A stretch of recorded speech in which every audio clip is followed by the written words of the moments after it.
are you here? For arresting you. Why? Because I'm black? She was only pulling into her own garage after a long, exhausting day at work, when flashing police lights suddenly trapped her inside what should have been the safest place she knew. Within minutes, simple suspicion turned into racial profiling. Within hours, authority collided with truth. What followed didn't just shock a neighborhood. It destroyed careers, exposed years of buried racism, and sent officers to prison.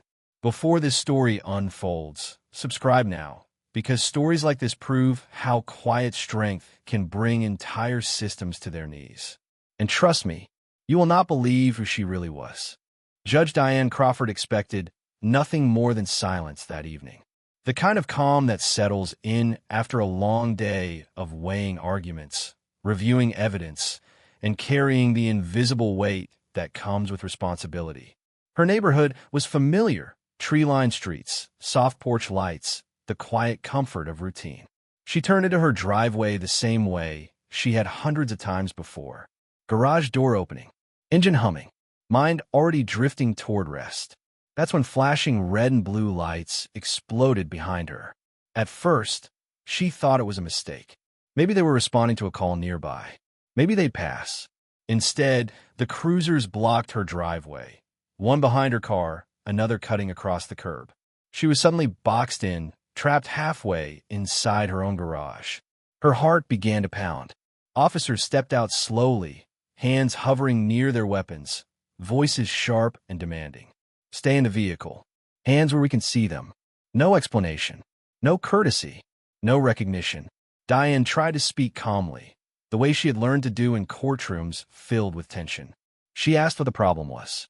She said this was her home.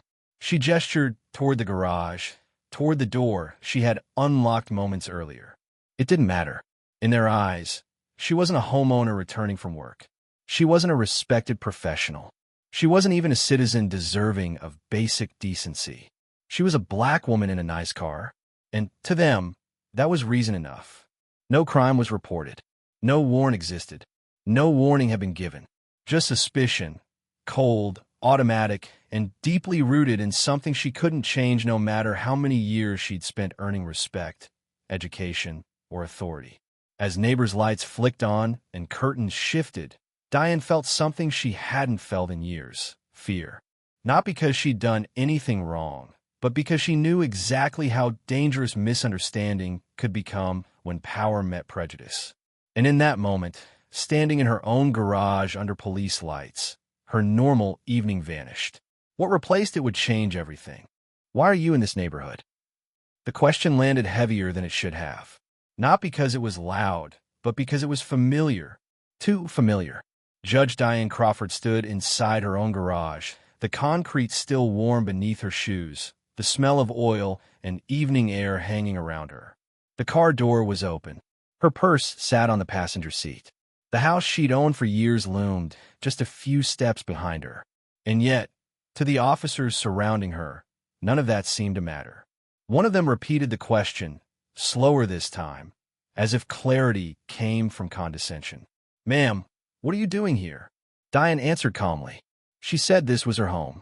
She gestured toward the front door, the family photos visible through the window, the nameplate on the mailbox just outside. She explained she had just returned from work. "Where exactly do you work?" another officer asked. The tone wasn't curiosity. It was interrogation. They demanded identification. Not politely, not as a request, but as an order. Diane felt the weight settle in her chest, the familiar tightening that comes when dignity is quietly stripped away under the guise of authority. She had seen this before.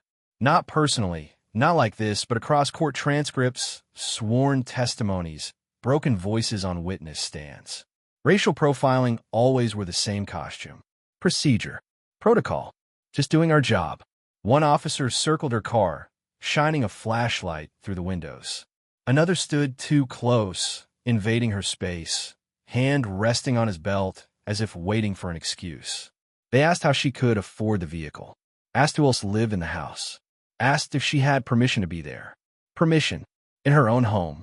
Neighbors had begun to gather at a distance, pretending to water plants, lingering by open doors, watching silently. Diane felt every eye, every assumption forming in the quiet. She kept her voice steady. She did not raise it. She did not argue. She did not reach suddenly or protest sharply, because she understood something deeply unsettling. The smallest movement, the wrong tone, the slightest show of frustration could be misread and misused. Inside, anger burned. Not wild, not explosive, but controlled. Focused. The kind of anger born from knowing you have done everything right and are still being treated as wrong. She handed over her ID. The officer looked at it, then looked back at her, his expression unchanged. No apology, no hesitation, just skepticism. He passed it to his partner, who studied it longer, as if waiting for it to betray her. "Step away from the vehicle," one of them said. "For what reason?" Diane asked quietly. "Ma'am, don't make this difficult." There it was, the phrase that turned compliance into threat.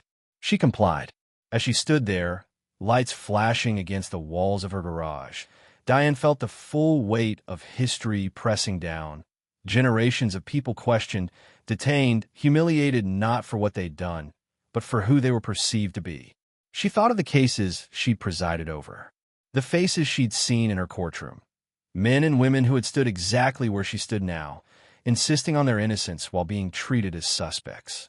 Only this time, there was no bench to sit behind, no gavel to bring order, no courtroom rules to enforce respect.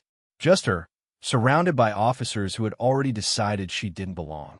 Still, she stayed calm, because she knew something they didn't. She knew how evidence worked.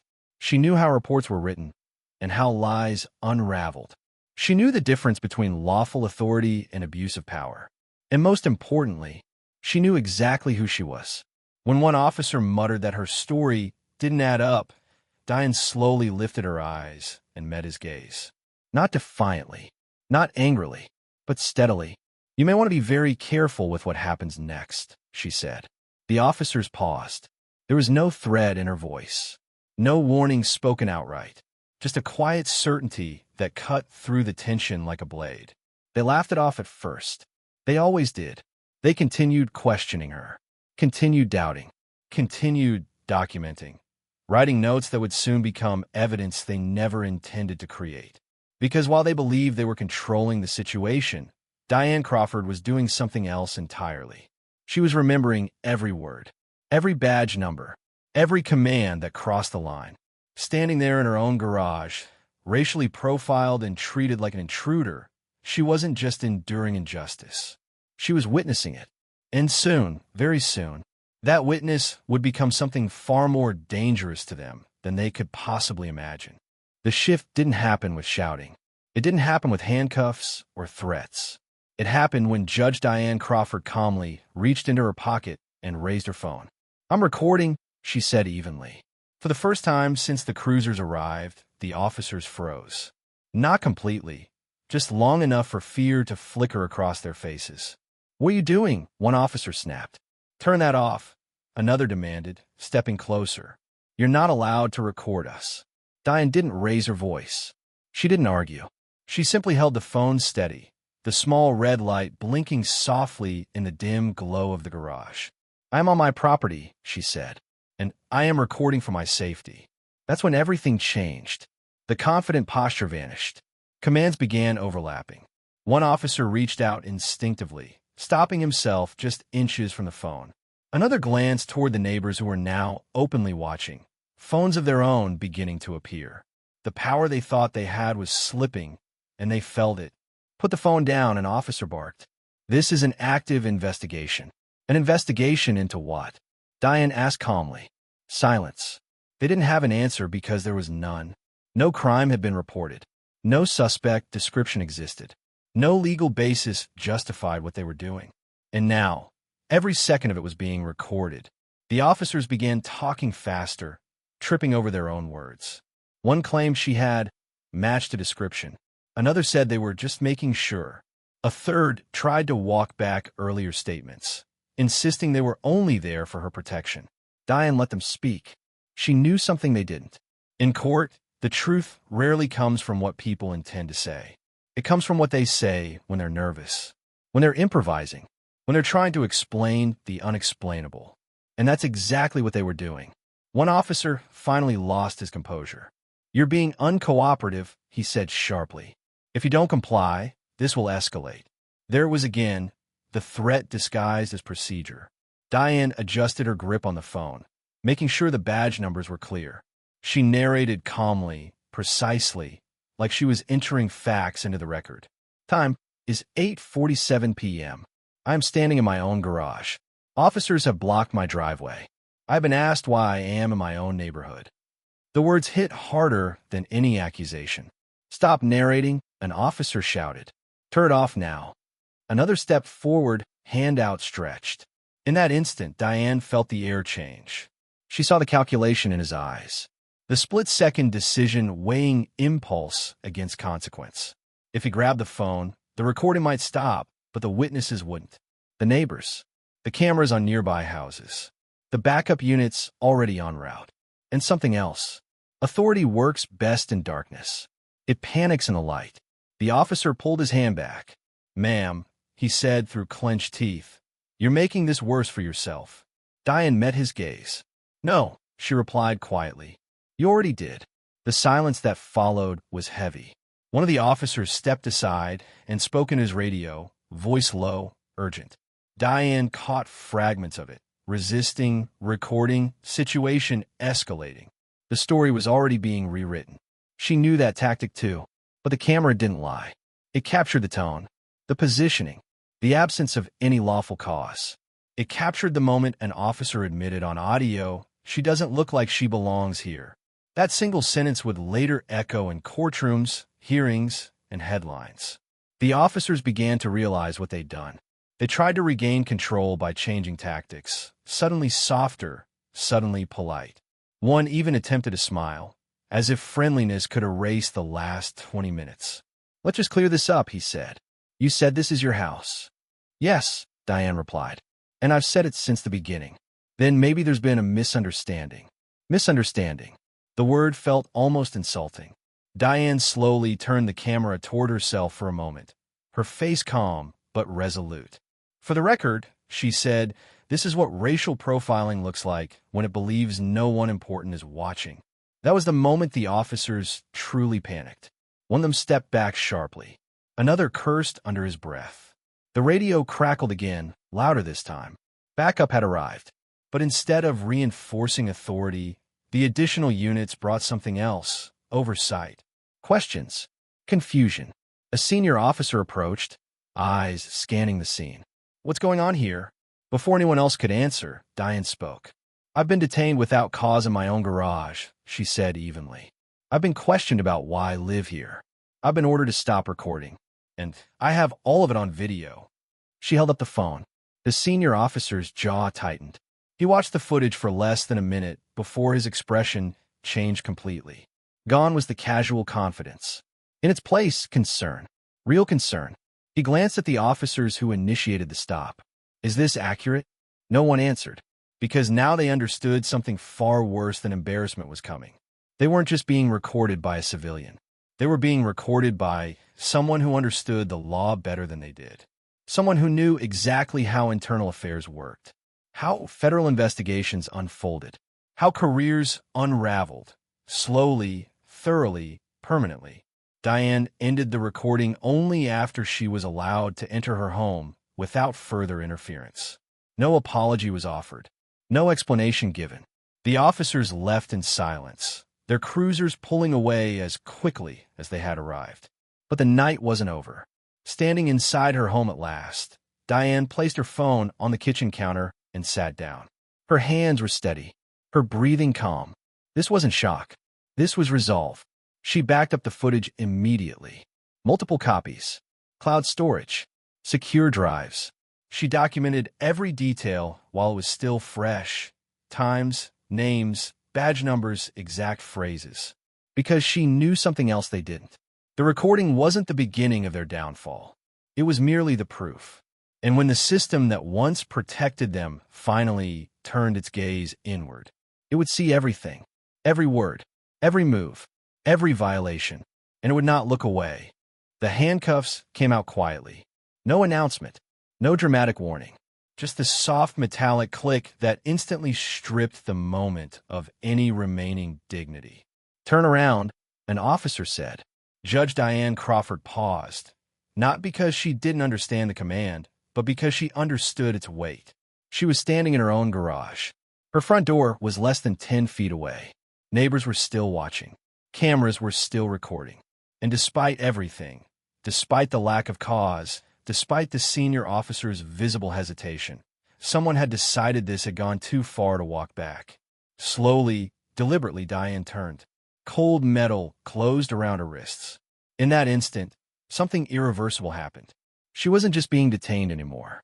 She was being arrested. "For what charge?" she asked calmly. "Obstruction," the officer replied. "Failure to comply." Failure to comply. With what exactly? With silence. The humiliation cut deep, not because she felt small, but because she knew how calculated this was. Arrests have a way of rewriting narratives. Once cuffs are on, the story shifts. The person becomes the problem. The officers become the solution. It was a tactic she had seen countless times from a bench. She felt the eyes of her neighbors now, no longer curious, but stunned. Some raised phones higher. Others gasped. Someone shouted, "That's her house." The officers ignored them. They guided Diane forward, hands secure behind her back, walking her out of her own garage like a criminal being removed from a crime scene she never created. Still, she did not resist. Still, she did not raise her voice, because she understood something critical. Every unnecessary step they took only tightened the noose around their own careers. As they reached the patrol car, Diane spoke again, clear, measured, unmistakable. "For the record," she said, "I am a federal judge." The words hung in the air. For a brief, fleeting second, time stopped. One officer laughed. Another scoffed. A third shook his head dismissively. "Yep, okay," he muttered. "Sure you are." The senior officer stiffened. "What did you say?" he asked sharply. "I am Judge Diane Crawford," she repeated. "United States District Court." She provided her credentials, her appointment year, her chamber's location, information that could be verified in seconds. This was the moment, the exact moment, when everything could have ended. They could have removed the cuffs. They could have apologized. They could have quietly left and hoped the footage never surfaced. But pride is louder than reason. One officer leaned in close. "You should have said that earlier," he sneered. "I tried to explain who I was," Diane replied. "I was not allowed to speak." The officer turned away. "Doesn't matter now. Doesn't matter." That sentence would later be quoted verbatim in federal filings. They placed her in the back of the patrol car. The door slammed shut. Inside, the world felt suddenly smaller. The seat was hard. The glass between her and the officers distorted their voices, turning them into muffled shapes of authority moving without accountability. She sat upright, composed, because now they had crossed a line that could not be erased. Arresting a civilian without cause was already serious. Arresting someone on their own property was worse. Arresting a federal judge after being informed of her identity? That wasn't misconduct anymore. That was a federal crime. As the car pulled away, Diane watched her house disappear from view. The place she had worked for, protected, built a life within. She felt anger, but not chaos. This was clarity. At the precinct, the damage continued. She was fingerprinted, photographed, logged into the system like any other detainee. Each step documented, each form signed, each officer involved unknowingly adding their name to what would soon become a national scandal. When a supervisor finally reviewed the arrest report, the room changed. "Who did you arrest?" he asked slowly. "Diane Crawford," an officer replied. "Claims she's a judge." The supervisor's fingers froze over the keyboard. "Claims," he repeated. Minutes later, the verification came back. Not only was Diane Crawford a federal judge, she was one of the most respected jurists in the district. Silence filled the room. Phones began ringing. Doors began closing. Whispers replaced confidence. Internal Affairs was notified before midnight. The U.S. Attorney's Office by morning. The Department of Justice before sunrise. Because this wasn't just about racism anymore. This was about abuse of power, false arrest, civil rights violations. An obstruction of justice, caught on video. Diane was released hours later. No apology, just paperwork. When she stepped outside, the air felt different. Heavier, charged, the kind of air that comes before a storm. She returned home in silence, replaying nothing in her mind, because she didn't need to. Every detail was already preserved. Every mistake already recorded. The next day, the footage leaked. Not by her, but by someone who realized how bad it looked and tried to get ahead of it. It didn't help.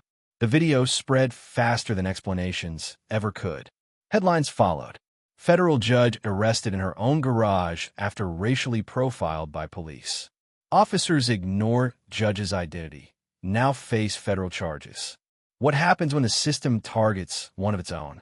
Public outrage exploded. Civil rights organizations demanded accountability. Legal scholars dissected every frame. Former officers spoke out, calling it indefensible. And the officers involved? They were suspended within days, fired within weeks. But termination was only the beginning. Federal charges were filed, civil rights violations under color of law, false imprisonment, tampering, conspiracy. In court, the same officers who once dismissed Diane stood trembling before judges who knew her well. They watched the footage play on large screens. Every command, every insult, every unlawful decision. The phrase, "she doesn't look like she belongs here," echoed again, this time in a courtroom packed with press. There was no spinning it, no justifying it, no escaping it. One by one, they were convicted. Sentences ranged, but one detail stunned the nation. The lead officer, the one who ordered the arrest after learning who she was, received 10 years in federal prison. 10 years. Not because Diane demanded revenge, but because the law demanded accountability. Careers were destroyed, pensions lost, badges stripped away. And as Judge Diane Crawford returned to the bench months later, the courtroom rose in respect. She did not speak about the case publicly. She didn't need to. Her silence said more than outrage ever could, because that night in her garage had exposed something the system tried desperately to hide. That racism doesn't always roar. Sometimes it whispers behind procedure. Sometimes it wears a badge. But when it is seen, truly seen, justice does not look away. And this time, justice was watching from the very beginning. The video didn't just spread. It detonated. Within hours of its release, millions had watched it. Every command, every insult, every unlawful decision unfolding in real time. People didn't need commentary. The footage spoke for itself. And once it was seen, it couldn't be unseen. Internal investigations turned into federal probes almost overnight. What began as a single racist stop cracked open years of buried complaints. Reports quietly dismissed body cam footage that had gone missing, civilians who had been told their experiences were misunderstandings. Patterns emerged. The same officers, the same neighborhoods, the same excuses. Civil rights attorneys lined up. Former colleagues came forward. Dispatch logs were re-examined. Suddenly, cases that had been closed without explanation were reopened with urgency. Years of hidden misconduct rose to the surface. The department tried to contain the damage, but it was already too late. Officers were fired, not quietly, publicly. Charges followed. Courtrooms filled again, this time with the officers seated where defendants belonged. Evidence was methodical, overwhelming. The same system that once protected them now held them accountable. Convictions came swiftly. Prison sentences were handed down, real time, real consequences. Not symbolic discipline, not paid leave, justice with teeth. And through it all, Judge Diane Crawford remained steady. She didn't grant interviews fueled by anger. She didn't seek the spotlight. Instead, she did what she had always done. She worked. She testified when required. She reviewed reforms. She advised federal oversight committees tasked with rebuilding what trust remained. Her personal trauma became professional resolve. New policies were drafted. Mandatory bias training enforced. Civilian review board strengthened. Recording rights clarified nationwide. What happened to her would not happen quietly again. Months later, when Judge Crawford returned to the bench, the courtroom stood in silence as she entered. Not out of pity, but respect. She took her seat, adjusted her robe, lifted her eyes. The same calm presence. The same unwavering authority. Only now, her impact reached far beyond the walls of a courtroom. Because one woman's refusal to be erased had forced an entire system to confront itself. Justice didn't just fight back that night. It evolved. And in doing so, it sent a message that echoed far beyond one garage, one neighborhood, one city. That dignity is not granted by power. It is protected by truth. And when the truth is recorded, even the strongest systems are held to account. This wasn't just about one woman. It was about what happens when power meets accountability. She didn't shout. She didn't flee. She stood firm. And because she did, an entire system was forced to confront itself and change. If this story moved you, like the video, share it, and subscribe for more real stories where truth always wins. Because justice doesn't always arrive fast. But when it does, it arrives loud, clear, and undeniable. Quiet strength can topple the strongest walls, and Diane Crawford proved it, one calm, unwavering moment at a time.